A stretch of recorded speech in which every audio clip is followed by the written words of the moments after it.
Çünkü bunlar reytingle dönüyor. Siz ekran başında ne güzel dizi, ne güzel program derseniz bunlar devam etmeye çalışacak. Bakınız burada bir avuç Müslüman yarınlarımızı emin adımlarla ilerlememize vesileyle. Bu manada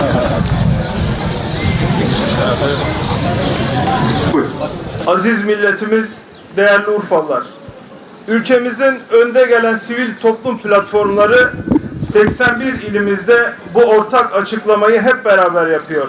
Bugün 15 Mayıs.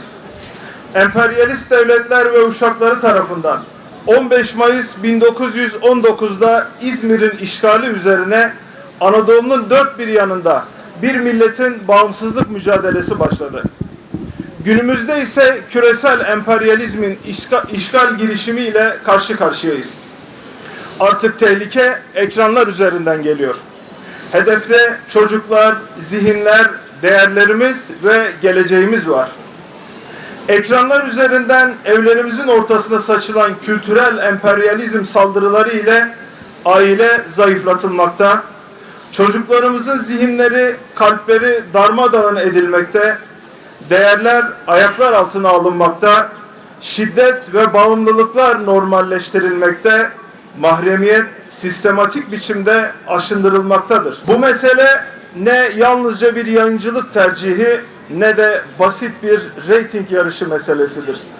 Bu mesele toplumsal yapının çözülmesi ve nesillerin kaybedilmesi meselesidir. Bu mesele milli güvenlik meselesidir. Şiddetin, suçun, mafyanın özendirilmesini istemiyoruz. Bağımlılıkların normalleştirildiği yapımlar istemiyoruz. Aileyi değersizleştiren senaryolar istemiyoruz. Mahremiyeti ihlal eden televizyon programları istemiyoruz. Reyting uğruna değerlerimizin ayaklar altına alınmasını istemiyoruz. Çocukların ve gençlerin gelişimini olumsuz etkileyen içerikleri istemiyoruz. Çağrımızdır. Başta RTÜK ve İletişim Başkanlığı olmak üzere ilgili tüm kurumları göreve, yayıncı kuruluşları da sağduyuya ve kültürel işgale geçit vermemeye davet ediyoruz. Gazze'de soykırımı uygulayan İsrail'i desteklediği için boykot ettiğimiz firmalar var. Bu firmalar çok yüksek reklam bütçelerine sahip. Sırf reklam bütçeleri yüksek diye yayıncı kuruluşlar bu firmalara teslim olmamalıdır.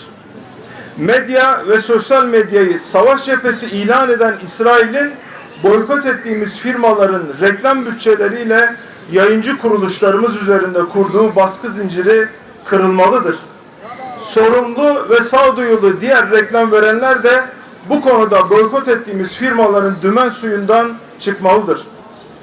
Reytingi ve reklam gelirini tek ölçüt olmaktan çıkaran düzenlemeler artık yapılmalıdır. Zararlı içeriklere karşı daha etkin denetim mekanizmaları işletilmelidir. Aile ve çocuk dostu içerikler en güçlü şekilde desteklenmeli, teşvik edilmelidir. Temiz ekran hareketi sorumlu yayıncılık çağrısıdır. Temiz ekran hareketi toplum mühendisliğine geçit vermeme kararlılığıdır. Temiz ekran hareketi aileyi, nesilleri ve milletimizin geleceğini koruma iradesidir. Son sözümüz şudur. Ecdadımız dün işgale kalkışanlarla azimle mücadele etti. Bize bu cennet vatanı emanet etti. Bugün ekranlar üzerinden kültürel işgale yeltenenler var. Bunlarla da bizler aynı kararlılıkla mücadele edeceğiz. Bu sorumluluk hepimizindir. Ne tek bir karış toprağımızı ne de tek bir evladımızı vermeyeceğiz.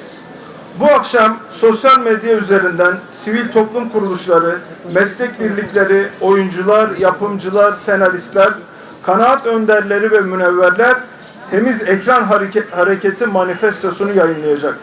Tüm vatandaşlarımızı bu manifestoyu paylaşmaya ve destek vermeye davet ediyoruz.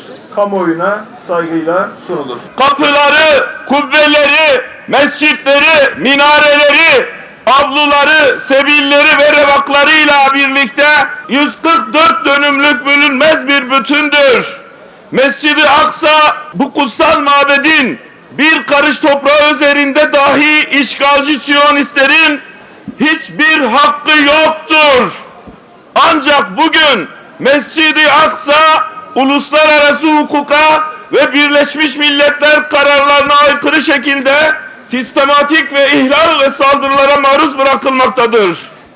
İşgalci güçler tarafından Mescid-i Aksa'nın günlerce ibadete kapatılması, Ramazan ayında ve bayram günlerinde Müslümanların ibadetlerinin engellenmesi, Ürdün Vakıflar İdaresi'nin yetkilerinin fiilen yok sayılması kabul edilemez uygulamalardır. Bununla birlikte Mescid-i Aksa'nın altında sürdürülen kazılar nedeniyle kutsal mabet çökme tehlikesiyle karşı karşıya bırakılmaktadır. Ağır silahlı işgal askerlerinin mescid içerisine girmesi, Siyonist bayraklar açılması, mekansal ve zamansal bölünme dayatmaları ile Talmudik ritüellerin mescid içerisinde uygulanmaya çalışılması, bölgeyi büyük bir felakete sürükleyen provokatif girişimlerdir. Yere kapılma ayinleri, şofar üflenmesi ve kurban ritüellerinin Mescid-i Aksa'ya taşınmaya çalışılması yalnızca Müslümanların değil, insanlığın ortak vicdanına yapılmış açık bir saldırıdır. Ülkemizin Filistin meselesindeki resmi tutumunu, Kudüs ve Mescid-i Aksa'ya yönelik hassasiyetini kıymetli bulmakla birlikte tüm İslam ülkelerini, Arap dünyasını, uluslararası kuruluşları, insan hakları örgütlerini ve vicdan sahibi halkları Kudüs'teki kutsal değerlere sahip çıkmaya davet ediyoruz. Öte yandan Gazze'de yıllardır süren insanlık dışı ablukanın kırılması amacıyla dün 14 Mayıs 2026 tarihinde yeniden yola çıkan özgürlük ve sumut filosunu selamlıyor, bu onurlu girişimi desteklediğimizi ilan ediyoruz. İşgalci İsrail'in Gazze üzerindeki hukuksuz ablukasının son bulmasını, insani yardım faaliyetlerinin engellenmemesini ve dünya kamuoyunun bu vicdani çağrıya güçlü şekilde destek vermesini bekliyoruz. Bugün sessiz kalmak zulmü normalleştirmektir. Bugün Kudüs'e sahip çıkmak insanlığa, adalete, onura sahip çıkmaktır.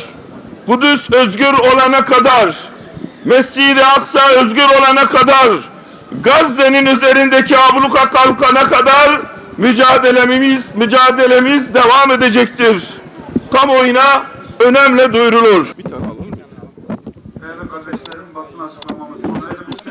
Ayaklarınıza sağlık, teşekkür ederim.